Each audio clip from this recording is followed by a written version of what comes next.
much to Jeff Mills, especially for coming.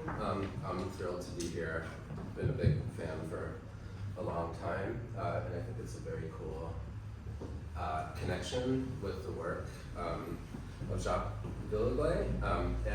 So we'll talk for like 45 minutes and save some time for questions at the end. So store them up if you have them.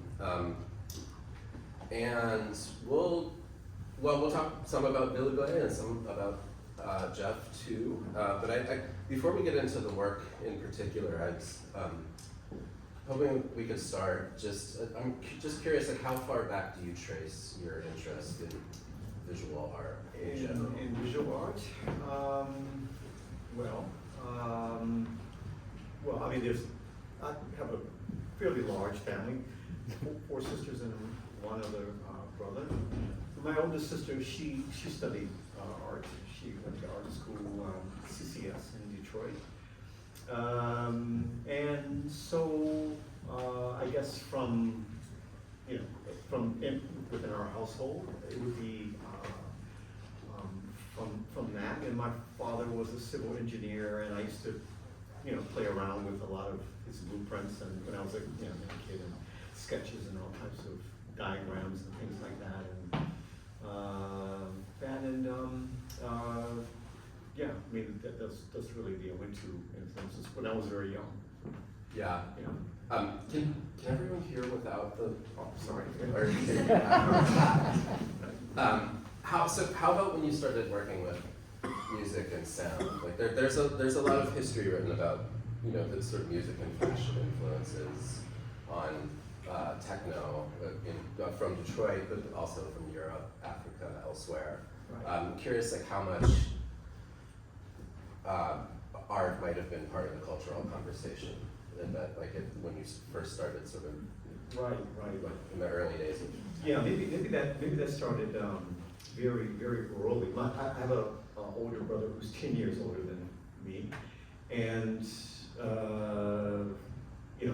he was a big influence, and everything that he was into, I was trying to be into. So science fiction and space science and music, actually, and DJing. It all comes from my older brother.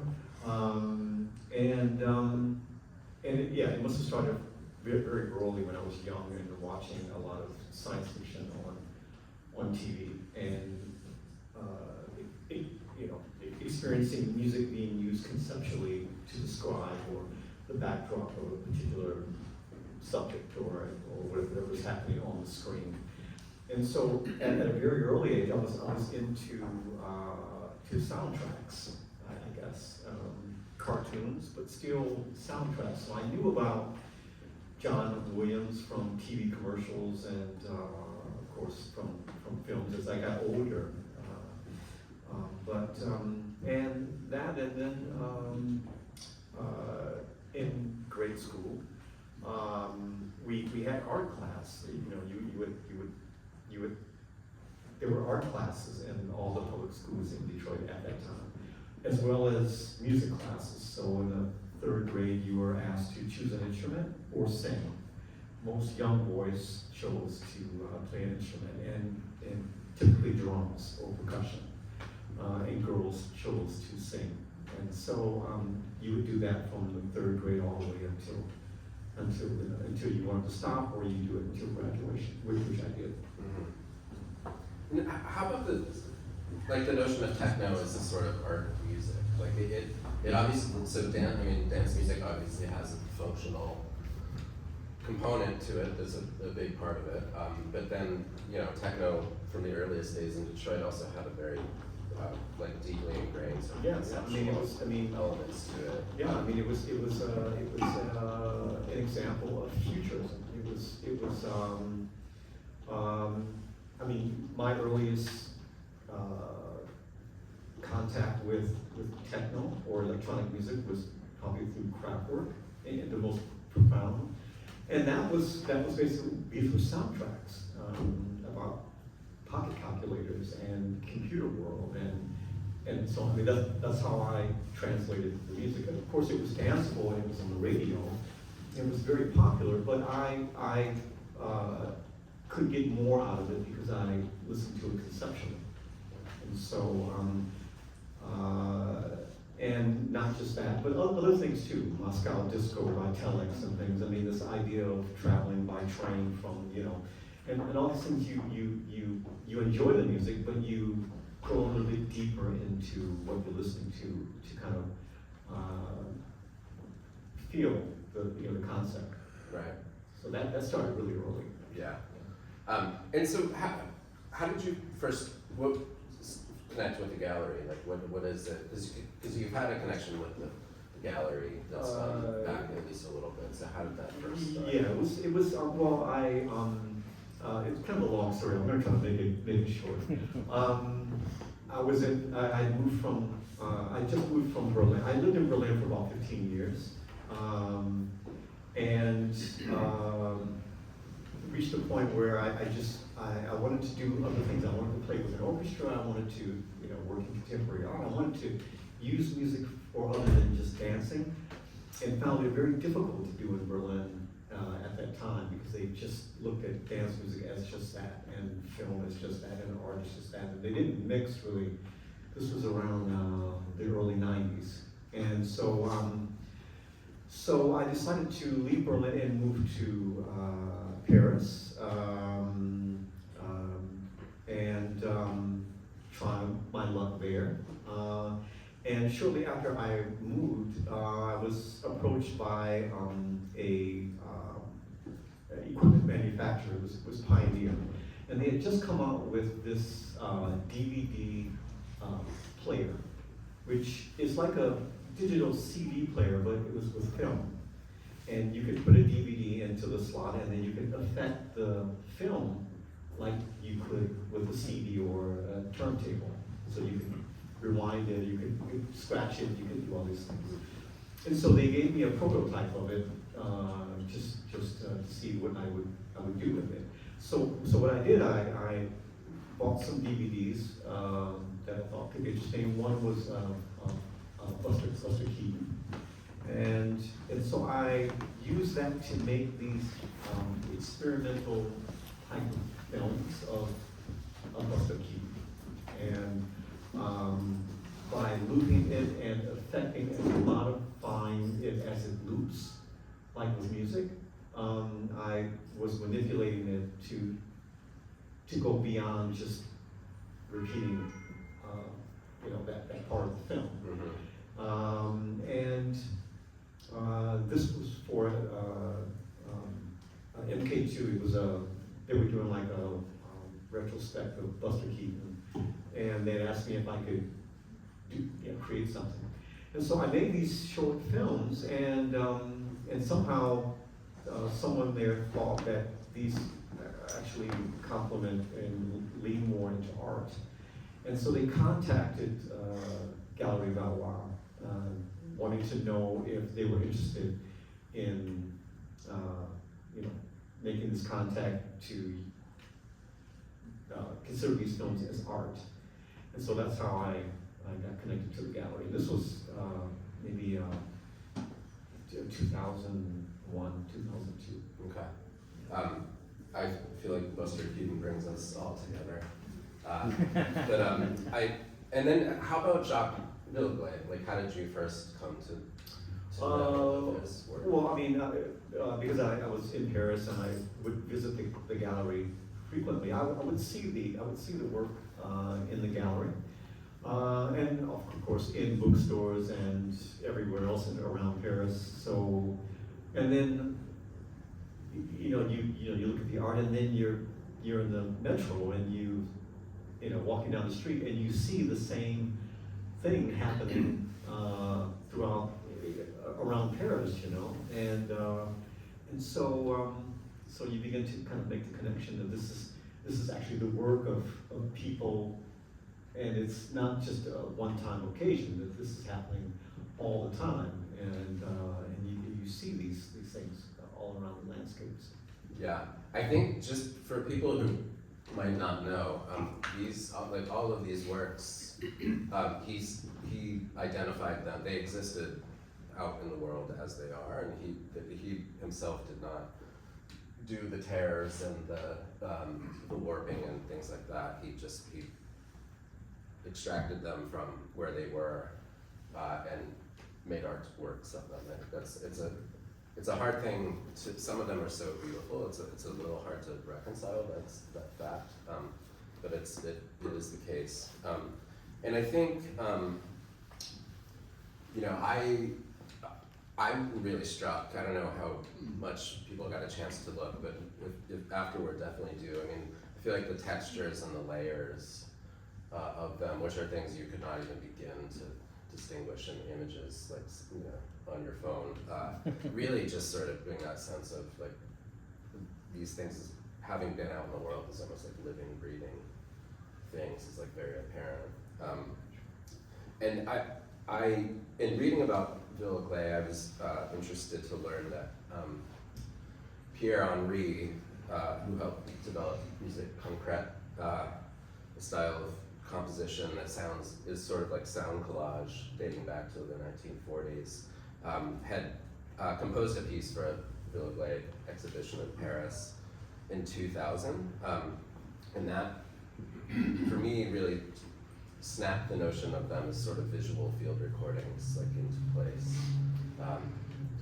I'm curious if that is the case for you, or if you so. Well, yeah. I mean, there's a certain, as you can see, there's a rhythm and a depth and scale and texture and basically the same elements that you would find when you're composing music. And and especially his collection of works that relate to or music that relates to it, I suppose. Because I don't think that was the intention of the people when they were pulling the things off. So, but yeah, it's really easy to look at them in this in almost a three-dimensional type of way, and to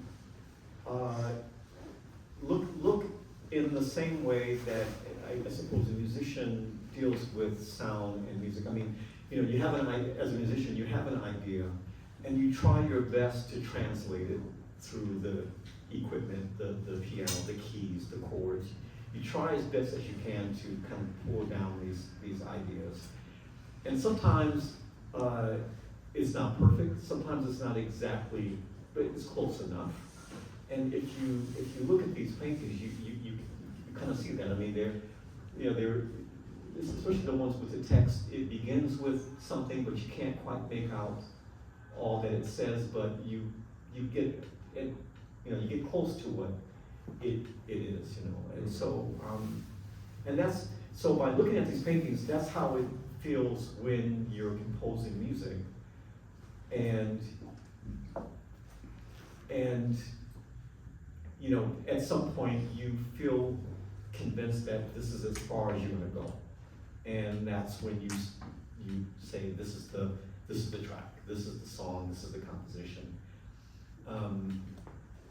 meaning that later you probably feel that you probably could have did it better, or you probably could have went further, but you just have to live with that. So in these paintings, with these works, this is what it feels like, unfinished work, in a way. Yeah. So there was a show titled Star that was an accompanying exhibition to this one that was up in Paris until late last month, and that featured a lot of works that featured posters that involved musicians explicitly. Over the course of his career, he went in and out of abstraction and making things more and less legible. But that show, their bits of posters for musical acts like David Bowie, Public Enemy, Spice Girls, Pet Shop Boys, Cypress Hill, lots of others. And there's a quote in the press release for that show where Villeglé talks about art and music together. I'll read it. It's a little long, but he said, "My mentality has changed regarding the choice and framing of the posters I collect. Previously, I insisted on subverting a commercial or political aspect. The slogan, the brand name of the product became illegible. the celebrity or the politician's smile disfigured. When I snatched posters, I had the feeling of being confined to my own milieu as a visual artist. Conversely, this new thematic series about itinerant music groups, rappers, and rockers does away with any and all insecurity. The redundancy of their names, so sparsely hatched and legible most of the time, provides a clarity of information that doesn't bother me at all. I hope to create a bridge between two spheres which, although related, have little interaction and hardly ever mingle. In the same way, I hope to encourage their different audiences to immerse themselves in an art form that may have been indifferent to them. So he very much had this in mind too, which I think is interesting. So you wrote an essay that is in the catalog for Star, which is at the front desk for anyone who wants to see it. And you, in that, like, so you about the early days of sampling in music in the 80s and 90s. Right. So you wrote, quote, "The idea of using bits and parts of existing recorded music as components for new recordings could be considered as the means for new types of creativity." And in hindsight, it was. I admit to participating on both sides of that spectrum. I got sampled by others. I illegally sampled too. Those samples got sampled. The complexities of modern creativity. Collective independent thinking as a creative expression may very well be the pathway forward. I was wondering if you could, I was very struck by that last line, especially the notion of collective independent thinking being a pathway forward. I was wondering if you could talk a bit more. Yeah. I mean, it was. I mean, I was. These were the '80s, and these were the years of this new technology of sampling and capturing parts of people's music and then reusing it, and then people claiming it as their own, a part of their own composition. So it was I'm sure a lot of you remember, but it was a big debate about the origin of a composition and who owns it, and so I guess James Brown would be the one that was possibly sampled, or Miles Davis sampled the most during that era,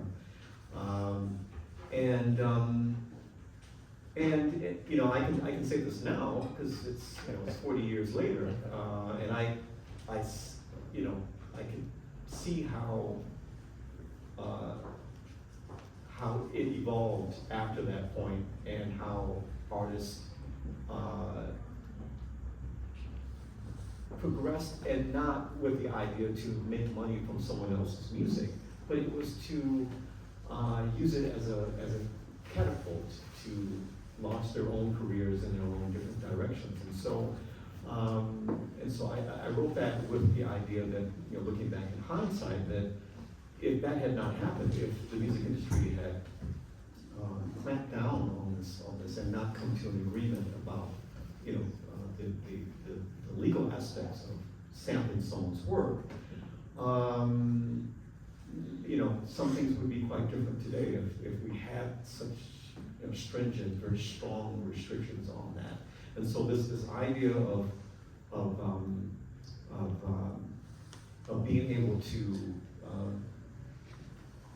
I suppose, affect someone else's work and then claim it as your own, can have positive effects, And so yeah, this is one of the lessons of the '80s, and with technology, and and perhaps maybe precursor to the next one with AI, and this idea of having to perhaps maybe be more creative and more spontaneous in your work and how you present music and art. Mm-hmm. You also wrote in that same essay, improvising in free jazz and impulsiveness in vernacular art are art forms that use this process of creatively wandering, where the process of getting somewhere is more the motive than arriving at the actual destination. Yes, there could be risks involved, but the future is always driven by those who press on the pedal and steer, rather than those in the back seat looking out the window, advising a turn into a dead-end road. Could you talk a bit more about the connection you're making there, like the? I think that as a musician, for me, I'm convinced that we don't do ourselves and we don't do the world justice when we try to classify something as electronic, as techno music or house music or jazz, or because inside of the industry, that's not really how we're thinking. I mean, musicians, they use an instrument to compose something, but they're not making jazz, they're making a composition. And that composition can blur the lines, to the point that, it becomes almost impossible but yet we still throw things into categories. We still throw them into jazz, or we throw it into black music if you're a black person. But what if you're mixed? I mean, we don't have categories for, people that are mixed. And so, so looking at the process, in my opinion, is more valuable than the actual destination or the actual category. It's not, in my opinion, it's not techno that is most interesting. It is what techno creates, and the process that it takes to make it is actually the more interesting part of the genre, or any music genre. I mean, I'm studying space science so that I can compose a techno album, and a lot of the things that I am using to create sound never makes it to the listener, or never makes it to, the finished point, which I think is more interesting, can be more interesting than the finished result. So, and so that's what I meant by that. Yeah. Also, so Villeglé's work could be quite political. Some of the works here, this one over here was taken from during the Paris riots of 1968. And then this one here with the reference to Hanoi was during the Vietnam War. This one over here, Lumumba, is a reference to Patrice Lumumba, who was the leader of the Congolese national movement, who was murdered by political opponents in Belgium. You've talked a lot about the importance of politics in your work, and that's something not all dance music necessarily takes to that. And so I was hoping you could just talk a little bit about how and when that first became and such an important part of your work. Was that there from the very beginning, or was that something you sort of evolved into, considered more? Yeah, I mean, it started, I when I started traveling and leaving America and finding myself in places, I would never imagine. I mean, deep in the countryside of Germany, deep in the countryside of Poland, in some mountainside in Slovenia, and places just, and the music was making these bridges to go to these places and to meet these people that you have no clue what their background is, where they come from, what their traditions are, but you're there and you have to play music for them, and you have to communicate with them. And so it started when I started to leave the U.S. and really you end up, well, after so many years you realize that you learn about people, and you begin to make assumptions and conclusions. I mean, people are generally the same. I mean, the differences between people are not as great as we want to, think that they are. And so when you understand that, then you're in your studio and you want to create conversation with them, it helps to know that you just came from a place where they really don't see that many black people, or they really don't have or shake their hand. I mean, it's just, that's, to have a short conversation probably never happened for a lot of these kids, They never had the opportunity to do that. It was just never, and so it helps when you're sitting in front of all this equipment and you're kind of continuing this contact with these people. And so, and then, their concerns become your concerns because you're trying to communicate with them. I mean, you show up in the middle of the night in front of 5,000 people and you've got 2 or 3 hours to make your point, to make them feel comfortable within a matter of a few seconds, and then take them to some place that, they didn't think that they would go to, and make them realize something, and then let them, leave them on a positive note. That takes a lot of experience, times to learn this process, and so looking at the issues in the world that people go through. As an example, I went to Berlin in 1980, first time in 1989, I think the beginning of 1989. Then the wall was still up. And the second time I went, it was after the wall had come down, like a month after, just 4 weeks. And this music was, like the first time that I went, it was considered, music mainly from the West, and it was this new sound of, electronic music. It was techno, an off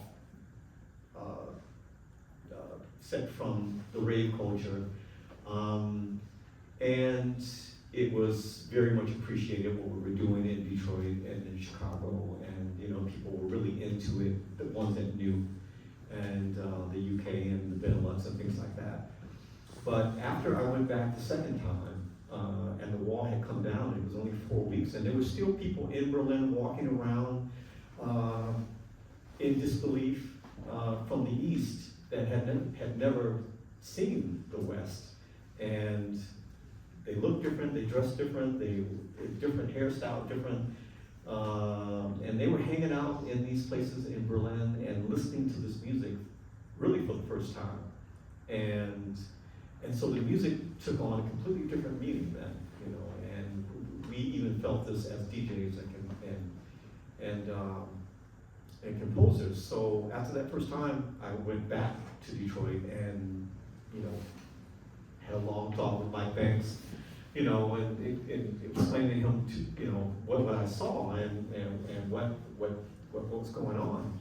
And then that's when we really began to agree to use music in a much more strategic way and manner, because we could realize what was happening in Germany between East and West. And the more we went there, the more we learned, and the more we began to kind of shape this narrative, this conversation. Mm-hmm. Yeah, and so with Mike Banks, you founded Underground Resistance, which, for those who don't know, just a musical collective that's still very much active today, and very much during the Reagan era here at home.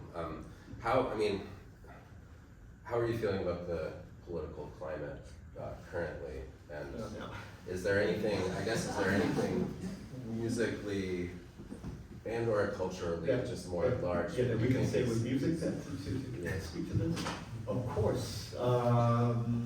Tonight, we can, it's, I was in Europe at the time during the election,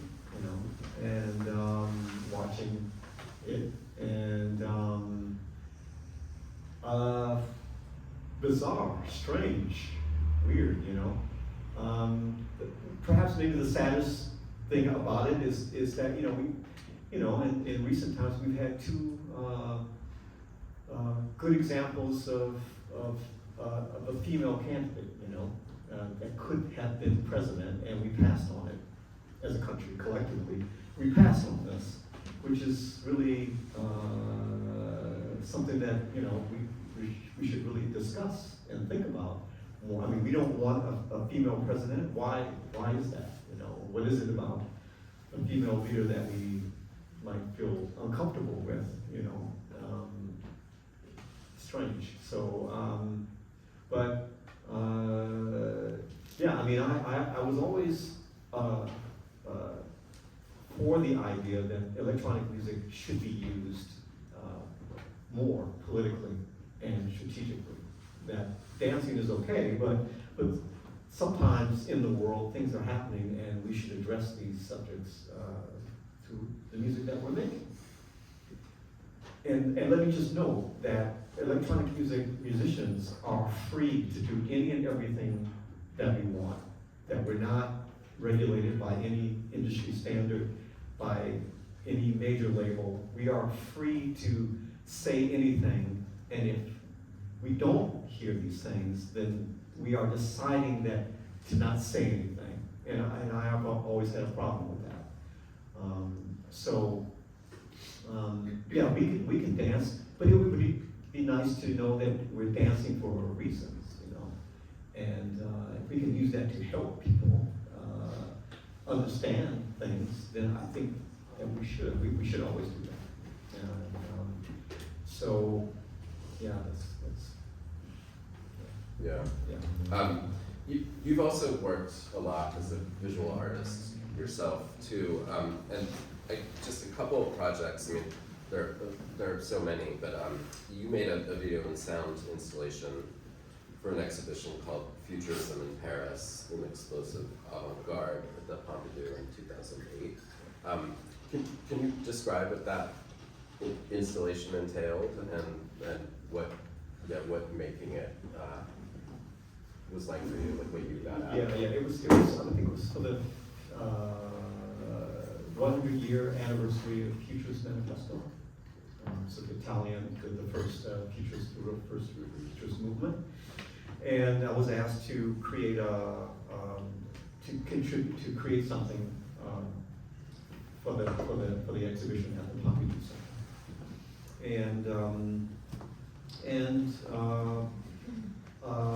I did a lot of research on the subject. I wasn't that aware of futurism at that time, but I did a lot of research. And the first thing that I noticed that it was the feeling that they had at that time was similar to the feeling that we had as we approached the year 2000. That it was an accelerating, escalating type of feeling that you get as you're moving towards the end of the century, and you're being reminded that beyond the year 2000, things could be drastically different. Y2K, you know, and you know we should be concerned, but we should also be optimistic of this new this threshold that we're going to. And so this is the feeling that they had at that time. That the electric light and was giving them the ability to see more at night and to have a completely different feel of the cities and things like that, and aircraft going at faster speeds than what had ever been done before, and people were doing creating all these things in the 20s and the 30s. They were doing all these things, showing how far they could go with certain things, and so my contribution was an exhibition, an installation that consisted of film, sound, and it related to this feeling of this exhilarating feeling of change is coming, and you feel it around you, we're all moving towards something that, together, that is going to be different from what we're experiencing now. And so that was the inspiration. Yeah. You also made Life to Death and Back, a film that shot in the Egyptian wing of the Louvre during a residency you did there was it 2015? That sounds okay. Can you talk a little bit about that work and what your time? Yeah. It was I was lucky that they in Paris. You're really lucky at the right time, the right place. They give you a white card. So basically, what that means is that they give you the ability to do whatever you want to do in the institution. And so this just happens to be the Louvre, and so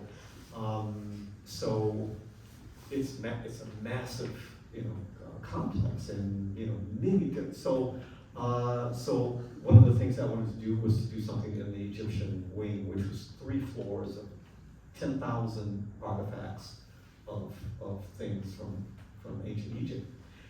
And so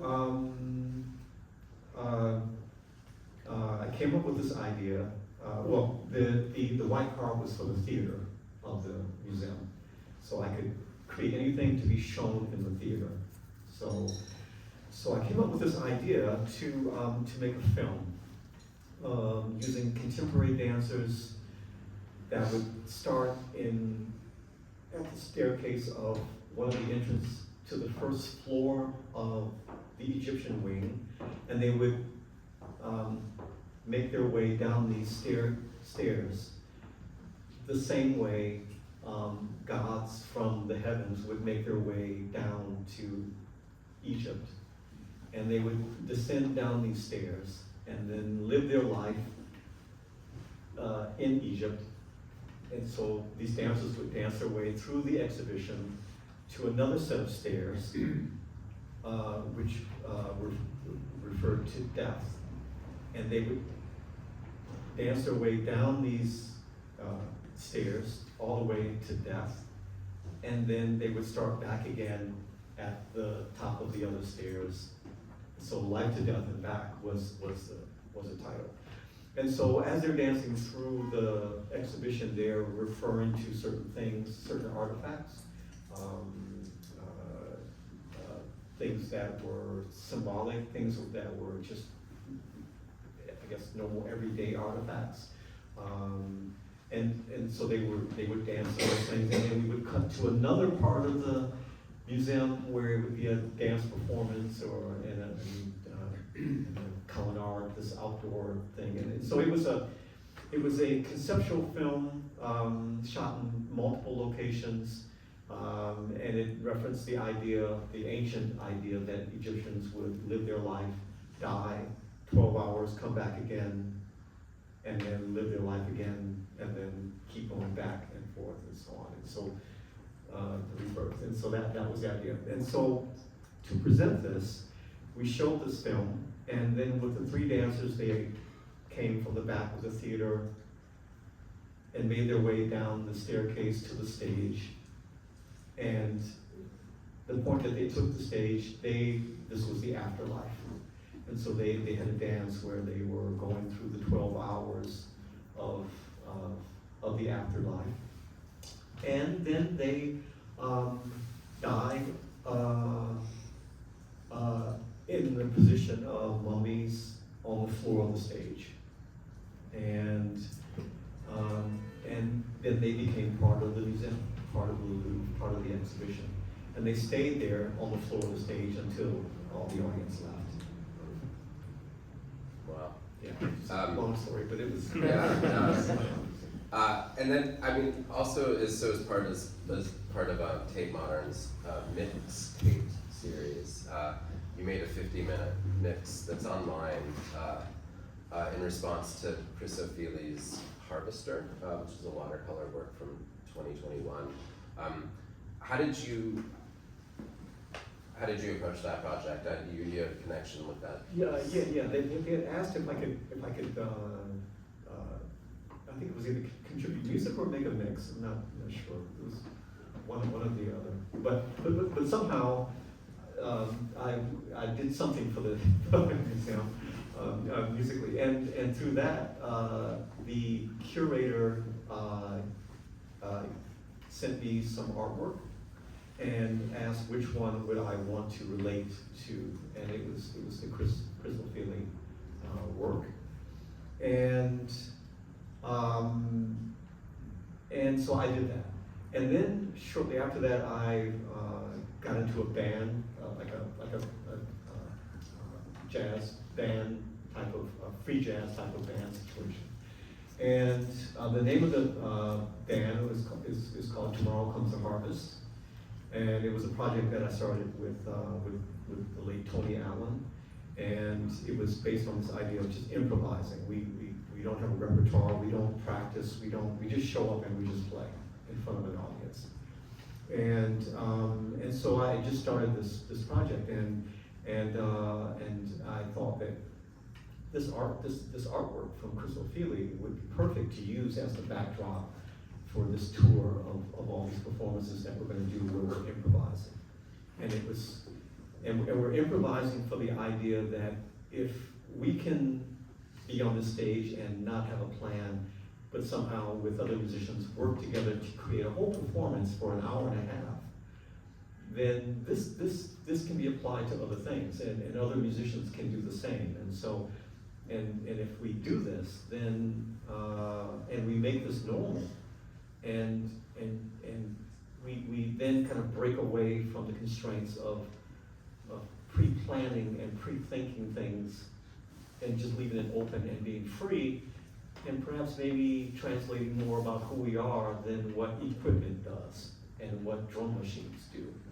But it's more so about us, actually. And so this is the connection to Chris's work. Yeah. And so you're playing tonight at Knockdown Center in Queens. What can you divulge about what you have planned? Or how much do you have What's planned going to happen tonight? beforehand? Well, normally a DJ plays, he plays pre-recorded music, and people dance, discotheque. But things have evolved quite a lot because of technology, and just because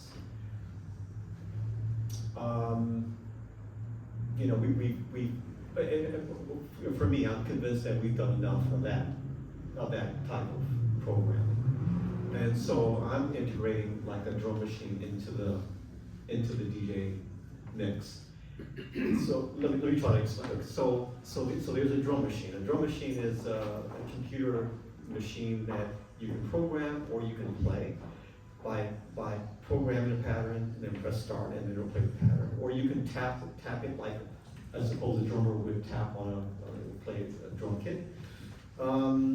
So tonight I'm going to integrate programmed music and playing live and soloing with and on top and up under and beyond the music. So it is DJing, but it's also live because I'm improvising and soloing. So it's really, I can express myself far beyond the music. And so it's really a good combination of that. And I think that this is the result of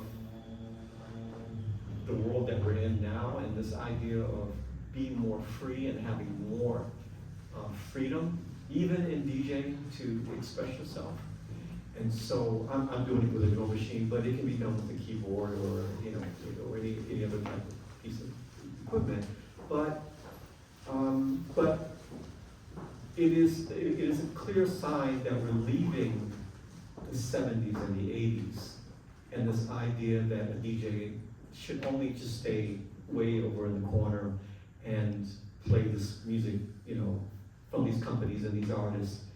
And tonight will show an example of how we have gone, how far we've gone from that. And so not easy, but when it's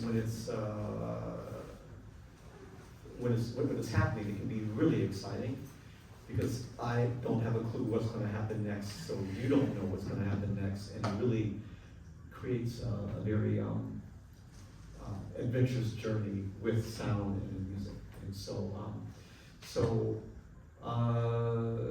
that and a few other things. I have a lot of music to play and stuff like that. So it's been a few years since I played here, so we need to catch up a little bit. Yeah. So it'll be a lot of new material, a lot of different type of things. Yeah, and so here, I mean, it was famously the case in techno's early days that DJs and producers had to go to Europe to get paid the attention they deserved. That has changed to some degree, and has not changed to some degree. But I guess I'm curious what your thoughts about. I feel like in New York, dance music culture, I mean, even in the last 10 years, has changed like considerably. There's so much more going on. The scale of things is so much bigger. But what is your experience of the culture, both in New York and just the U.S.? Right. Yeah. Mostly not good. I mean, it's I mean, really. I mean, while in underground resistance, and when we first started, we thought, okay, so we're in America, we're in Detroit, long music history, and Juan Atkins and Derek May and Kevin Samuelson, these guys had opened up a door, and so we thought, okay, so let's try to make it happen here in the U.S. So we did almost everything that we could to try to make it happen. We sent music and demos to every magazine, across the board, and got zero response. We got everybody together in Detroit and thought, okay, let's all collectively, build a package to present to the American media, explaining what's happening here in Detroit. And it's not just, a few guys, that it's actually a community of people that are making this music. And that's also related to Chicago, and also to New York and Miami, and let's build this zero, nothing, zilch, nothing. And so we really didn't have much of a choice. The only person that I knew was someone in Berlin, and I contacted her and asked if they were interested in releasing an album. And they said yes, and that's how we ended up over in Europe. But we tried, and many other people tried to make it happen here, and it's just the electronic music media at that time just wasn't interested in Detroit and Chicago and artists, and instead they would wait for artists from Europe to come here, and they would promote those artists here. And so I've watched this for 30 plus years, month after month, year after year after year. Artists that were just kids when I was playing music for them learn how to DJ, and then they come here and become huge. And so this is the history of this country. It has a habit of looking over the talent that's here and what's here, and just totally ignoring it, and where we have to go somewhere else to get recognized. And then here, they want to have it here after it proves itself there. But the difference is that the people over there are so educated with music that there's no way that America can catch up to it. That's the reality of it. I mean, these kids, their parents grew up on electronic. They're being handed down albums of underground resistance and Transmat and Juan Atkins, it's like a family heirloom. And so it runs so deep there that they've gone really far beyond. I mean, it's culture, actually. I mean, you can live within this culture your whole life because they built so much around it. So you can use electronic music to make art, to make contemporary dance, to make film too, and they don't have any problems blending those lines together. Whereas here, you know, we can't even call it techno. We call it EDM or something like that. We have these things that prevent it from happening. Yet we all still live here. It's crazy, you know, and travel 9 hours to go there to play. It's kind of insane, but yeah. Yeah. I want to save a few minutes for questions from other people, but just one last one, and about DJing and playing in front of, you know, dancing masses of people. You once said you develop a certain type of alternative view of the audience as a collective, as a composite. In most cases, I'm looking at the audience as a wave, or like when you go to the sea and you're looking at the different levels of the water. I was wondering if you could just describe what it's like to be in front of hundreds and thousands of people moving en masse. It's an experience most of us don't ever get to have. Well, you can't see that much, to be honest, because you just really, I mean, if it's 5,000 people, you really just see the shapes of their heads, and you can't really see their faces because one person's in front of another person, and rows and rows of people. So what you can see are the people that are in the front, and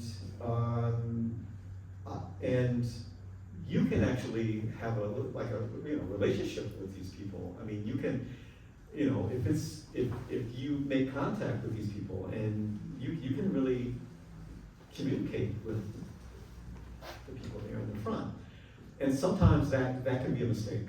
Because the people in the front are a lot of very white. Yeah. I mean, the person that's leaning on the thing can be misleading, and you might get the wrong, you know. And so, and it's difficult to see 5,000 people, and so you just see the bobbing of heads like the waves in an ocean, but that's the visual. But what you can feel is completely different. So this is a feeling that is not easy to describe, and especially if you do something and you get a reaction of 5,000 people instantly. It's something that is surreal. It's like it's a very surreal feeling to feel that. And so some DJs like myself can look at 5,000 people and not see anything, and not see anyone, and not remember anything. So I can look at a crowd of people and not remember anyone's face or anything distinctive. And this is what I choose to do. And so this is how I can do this for so long and so many years, because I don't really remember the audience that I'm playing for. I just know that there's 5,000 people, and things work. And but I even go a little bit further than that. And so there are times when I don't even look at them. I would prefer to use the sense of feeling them than actually looking at them. And so, because when I do that, I can concentrate more on what I'm doing and make it more precise and make it more spontaneous, and think ahead 2 and 3 tracks, sometimes 4 tracks ahead of what the audience is hearing, and you know, strategize what's going to happen in the next few minutes. And so it's more of an advanced way of looking at DJing. You know, you do things to get a reaction. If yes, then I know that I can go in this direction and I can play this. And if I get enough confidence from this audience, from these 5,000 people, then I can start to play the things that I want to play myself. That I think that they should really hear. You know, things that are a bit more challenging. things that, you know, are a bit more complex and a bit more difficult. And if that happens, then, you know, yeah, then we've arrived there together. So we have time for a few questions if anyone does have any. Jeff? This one over here. This is really cool. Thanks for your time, everybody. I was curious if you had any advice for a young artist who makes music, because you were talking about it's really hard to like gain some momentum in America, which is where I live and where I'm from. Is it, you know, I would love if you had any advice, and is it super pertinent to just say, forget this, let's try to go to the UK, let's try to go to somewhere else, and then return here? Well, first there are a few things that you need to know. If you're not a good conversationist, you really need to become one, because music is just nothing more than just communicating with. If you're very convincing in just a normal conversation, you'll probably be a very good musician, and you know, because that's really what it's all about. And things like technique and the technology is not really that important as we make it. You have to know what to say and when to say it. So if you make a composition, and on average 5 to 6 minutes, 3 minutes you should prove your point. You should around 3 minutes is when the listener should understand what the track is going to be about. And then the other 2 and 3 minutes is just emphasizing in various ways the idea of the track. So I'm sorry to get in a more technical way, but to make it, this is really important, because if you think that you got 5 or 6 minutes to make your point, then it's going to show you and direct you to only concentrate on what's most important of your composition. And it won't be too much and it won't be too little, it'll be just right. And if you continue to work at that, it'll make your music more convincing. And when your music is more convincing, it will connect with the listener more, and they will let you know that they felt it. And so that's how you begin to make your career. And if you make an album, you should always keep that in mind, that each track should be convincing. I can go into more detail about that, but that is the most important thing, more than where you're playing, who you're making music for. The music has to be a convincing conversation, or speech, and if you think that you don't make conceptual music, it's not true. Every composition is conceptual. It's just a matter of degree, and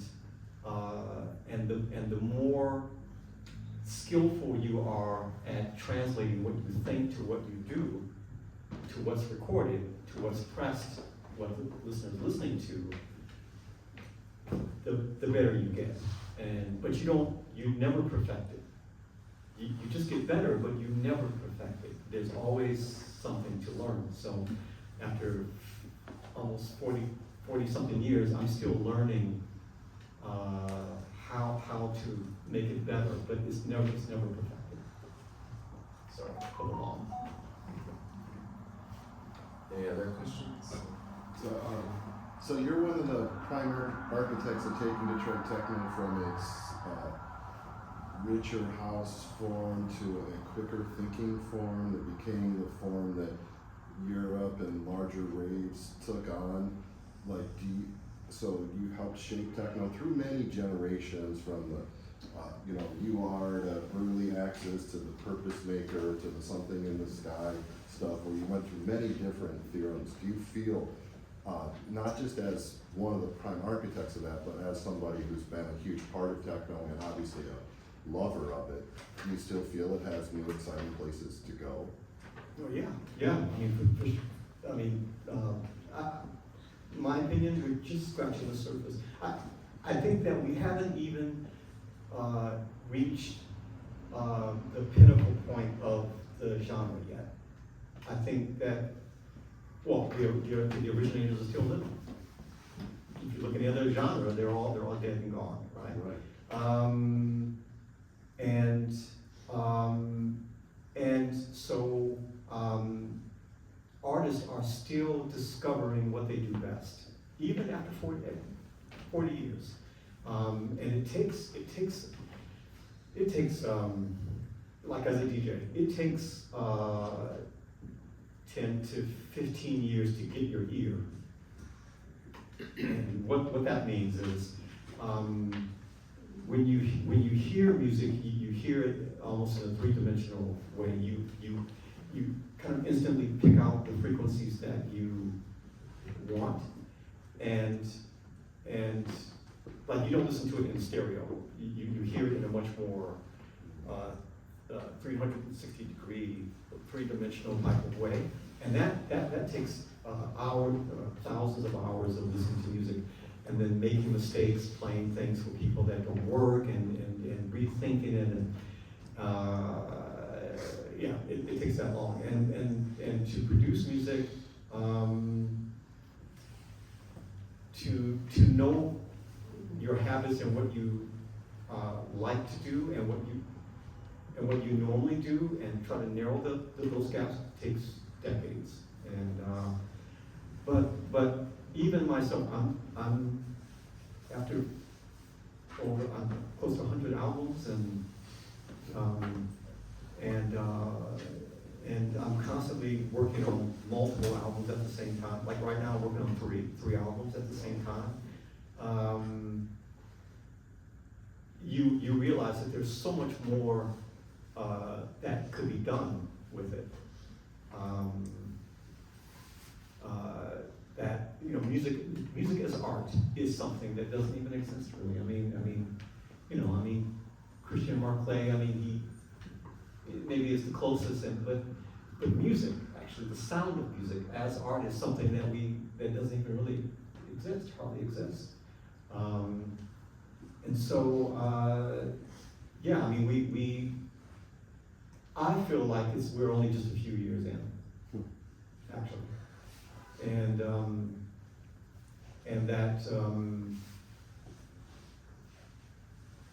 that we are, like DJs especially, are really saying a lot these days, dancing around, trying to be seen more. They want to be more of an artist and show the artistry of performing and entertaining. But the technology is not that advanced yet. So we're being kind of held back because we need to stand behind this big table with these boxes on it. And we're not given the right things yet to really, you know, I'm using a drum machine, but it's rare actually to use it in this way. But we need the type of instruments that will allow us to be able to perform music in a programmed way, but be free.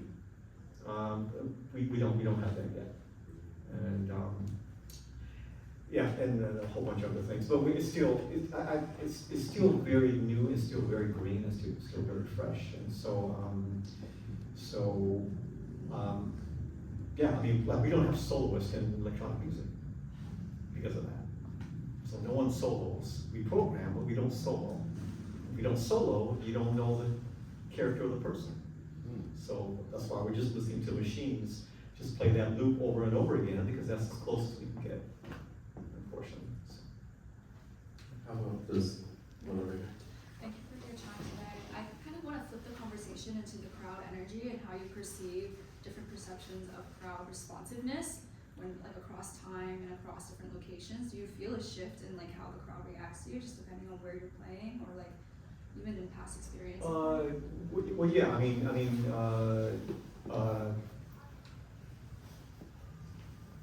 yeah, I mean, it changes. It's like it depends. It depends on where the crowd is. If it's a crowd, say for instance, if I go to a city where I've never played before, I know that it may take me a little bit longer to get that confidence of the audience, because I'm a complete stranger to them.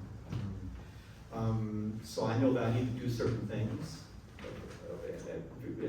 They're very vital to what's going to happen for the rest of the DJ set.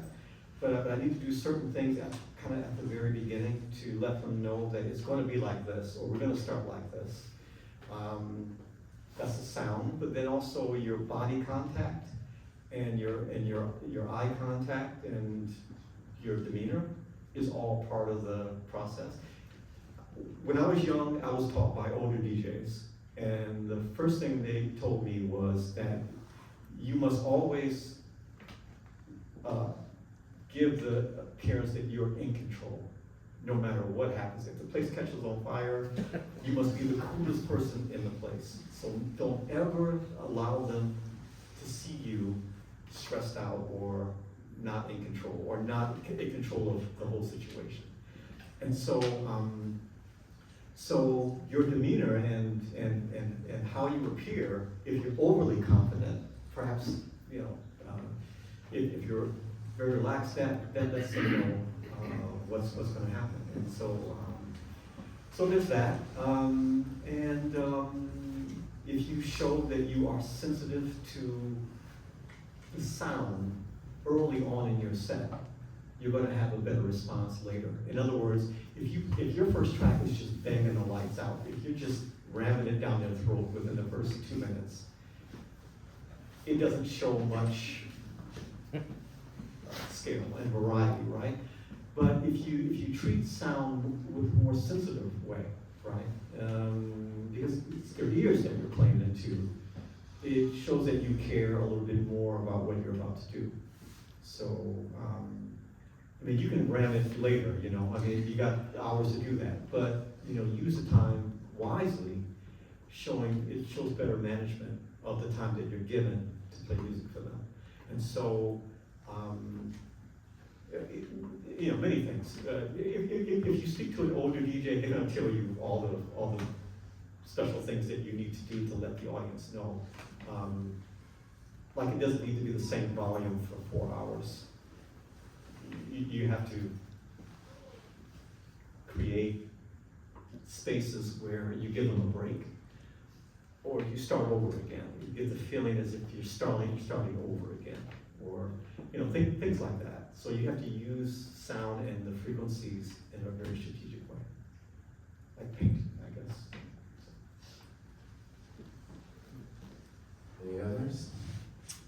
Well, yeah, just kind of on that, I just wanted on that, I saw you in London in about 1995, and I remember that it was, the way you moved was clearly, it was like very elegant, surprising to see a DJ. There was a kind of, it was more like dance, but it was very surprising. I remember that was going on. But I just wondered, you talked about technique and ideas, which is a bit like a visual artist. If you look at, there's a show upstairs of Battaglia, and it's really not about the quality of the painting, it's about which idea he's on. And it might be transparency, or it might be the idea is this image is taken from popular culture, and that's what hits you. And I wondered, but then visual artists, the problem is, how do you find the next idea? And I wondered what you do, or if that's also an issue, like you're working on new albums, but what's the idea? Yeah, it's a problem. I mean, when you don't stay in your lane and and you want to explore many other type of techniques and perspectives and things like that. And earlier in my career, especially in the 90s, I got a lot of criticism about, making music one way this time, and then the next way, this direction, and X102, and then, house music here, and purpose maker here, and something in the sky there, and it's hard for them to follow, and there are too many albums, and we can't keep up, and I still get criticism now. I mean, people want me to go back to 1993, the harder, I don't have an answer for that. All I can say is that, well, I mean, I can explain the reason why I'm doing it like that, and I'm not just making one thing. I think that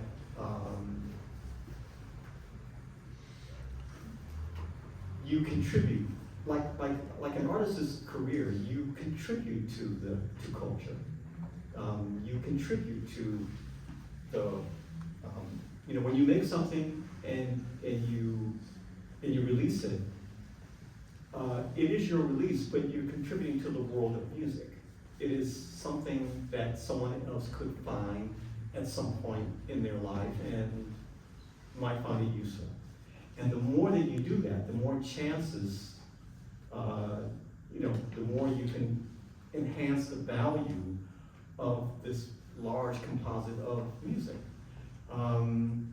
And the more ideas you have and the more examples that you create, to translate these ideas, the more it enhances culture.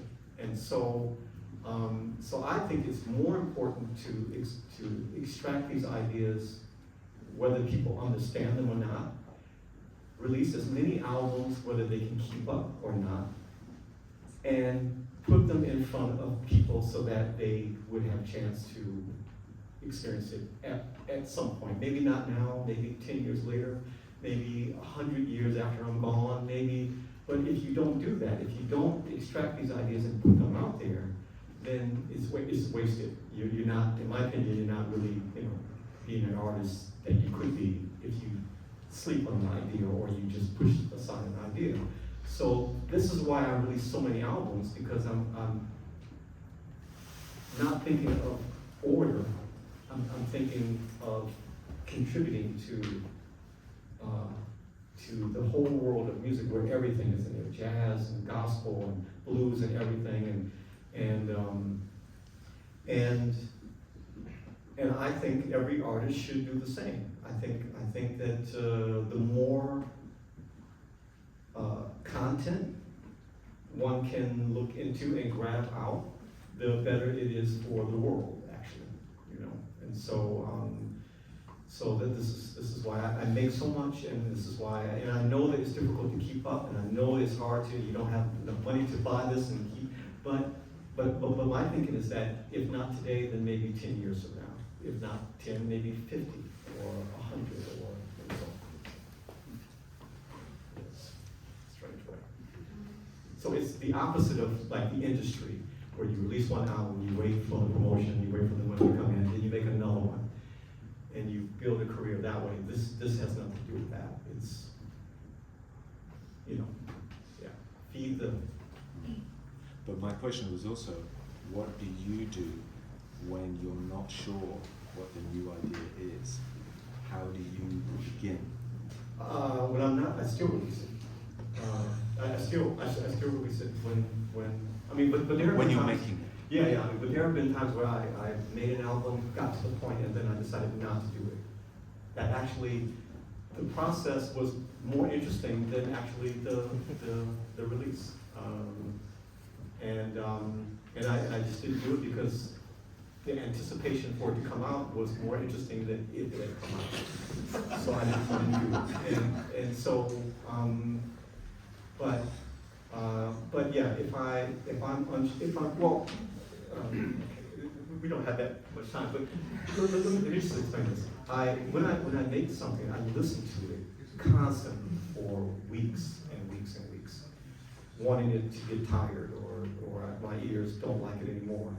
And if it's still okay after a few weeks or a few months, I still won't release it. I'll put it aside and come back to it months later, and if I still feel the same way, then it's okay to release it, because I just have to imagine. And so, and it's about that, making that connection, it being convincing to the listener. If I'm so convinced, then there's got to be another person that feels the same way, and so that it should come out. So. Maybe one more if there's one for the road. Otherwise, yeah, let's thank you very much to Jeff Mills.